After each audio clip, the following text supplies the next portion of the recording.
நீட்டை ரத்து பண்ண சொல்லி தமிழ்நாடு முழுவதும் 1 கோடி பேர் கையெழுத்து வாங்கினார். 1 கோடி பேர் கையெழுத்து வாங்கி சேலத்துல மாநில திமுக இளைஞர் மாநாடு நடத்தினாங்க. அங்க வந்து மேடையில் வச்சிருந்தாங்க. அங்க காத்தடிச்சது எல்லாம் பறந்து போய் திமுக காரர் அமர்ந்திருக்கிற காலுக்கடி அந்த மனுலாம் விழுந்து மிதிப்பட்டதுதான் இந்த அந்த நீட்டருக்கு வாங்கின மனுனுடைய கதி. கொரோனா காலத்துல நாங்கள் வந்து எதிர்கட்சியாக இருக்கிற பொழுது நாடே முடங்கி போய் கிடக்கிறது, அதனால 5000 பணம் கொடுங்க என்று சொன்ன பொழுது அப்படி எடப்பாடியார் எதிர்கட்சி தலைவர் அன்னைக்கு முதலமைச்சர் என்ன சொன்னார்? கஜானாவே காலி, என்னிடத்துல பணம் இல்லை என்று தானே சொன்னார். ஆனா தமிழ்நாட்டு முதலமைச்சர் வந்த உடனே முதல் கையெழுத்து போட்டு 4000 கொடுத்தாரு. அதை பாராட்டினாரா? ஊருக்கு ஊரு போய் சவுண்ட் பார்ட்டி மாதிரி ஒவ்வொரு ஊரா போயிட்டு வர பார்த்ததா இதுக்கு திரும்புவதற்கு வாய்ப்பே இல்லை.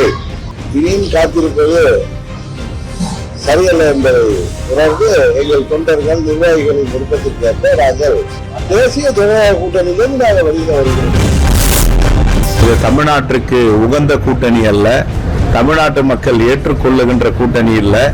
ஆகையால் நாமும் இந்த பாஜக அணியில் இருந்தால் மிகப்பெரிய தோல்வியை தழுவுவோம் என்ற அடிப்படையில் அவர் வெளியேறி இருக்கிறார்.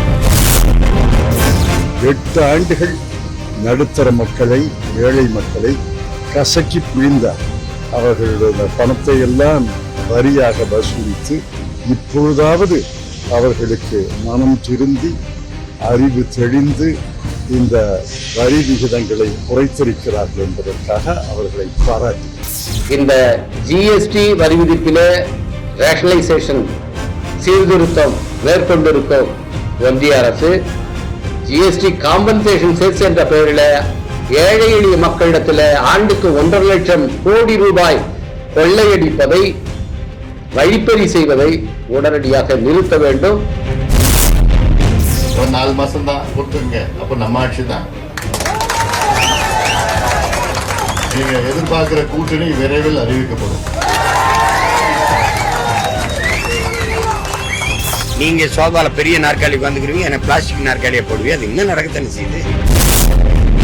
கண்ணுக்கு தெரியாத நோய் ஒண்ணு இல்லை, இது ஒரு மனநோய் தானே, நம்ம உருவாக்குனது தானே. சக மனிதனை தாழ்த்தி வீழ்த்தி சுகம் காண்றதுல ஒரு பெருமைன்னு நம்ம உருவாக்கிக்கிட்ட தானே, அதை நாம தான் தூக்கி எறியணும். என்ன சொல்றீங்க அப்படின்னு நான் சொன்னதாக இது தவறான ஒரு முன்னுதாரணம். அது தப்பு. நான் எடப்பாடியாரை பற்றி அப்படி சொல்லவே கிடையாது.